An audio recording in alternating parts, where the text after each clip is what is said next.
मान्यवर विधायक अश्विनी कुमार पात्र।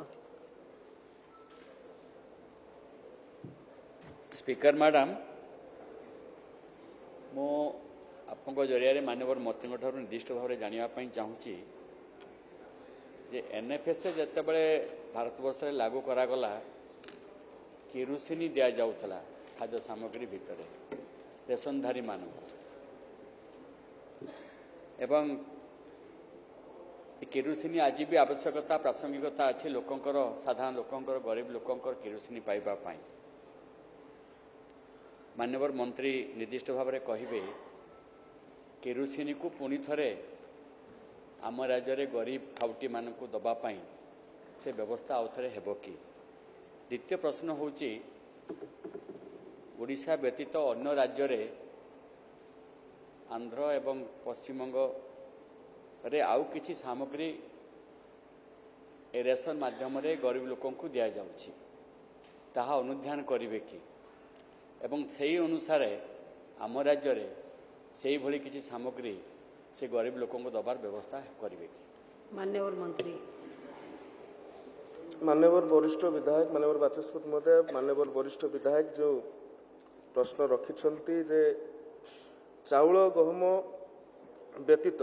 गहम तो गत 2 वर्ष ठारू बंद अच्छी गहम दबा कथा ए गृह मध्य तार आग्रह प्रकाश करुछंती किंतु 2013 पूर्व आगे 2013 खाद्य सुरक्षा आईन लागू होगा पूर्व चाउल गहम व्यतीत किरोसिन पामोलिन तेल चीनी और आयोडीन युक्त लुण ये जोगे दि जाउथला एवं 2013 खाद्य सुरक्षा आईन लागू होला परे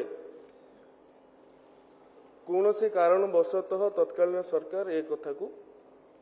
लागू करी नाहंती केवल चाउल गहम जोगे दि जाउथले किंतु वर्तमान भी चाउल गहम व्यतीत राज्यर जो जिला गुड़िक मांडिया उत्पादन हेउछि जो जिला गुड़िक मांडिया मध्य आवंटन करा जाउछि। सेहि भली 2015 मसीहा एप्रिल मासरे राशन कार्ड माध्यम रे चीनी आवंटन भी बंद करा जायथिला। आपनकर जो मत रहिछि जे अन्य राज्य गुड़िक जो भली जरूरी आवश्यक सामग्री जोगे दिया जाउछि राशन कार्ड माध्यम रे आम राज्य में गोटे दिन में गोटे समय जोगे दि जाउथला पुणी ताको बंद करागला जदि आपण चाहिए पुनश्च ताहाकू जोगे देवा ए गृह जदि तार आग्रह रखे एवं राज्यवासी जो आग्रह अच्छी एवं यार नीति निर्धारण पर जो नियमावली गुड़िक अच्छी 2016 निर्देशनामा कहतु बा पूर्ववर्ती निर्देशनामा गुड़िक कहतु ताहाकू विचार को लेकिन सरकार निष्पत्ति नेबे।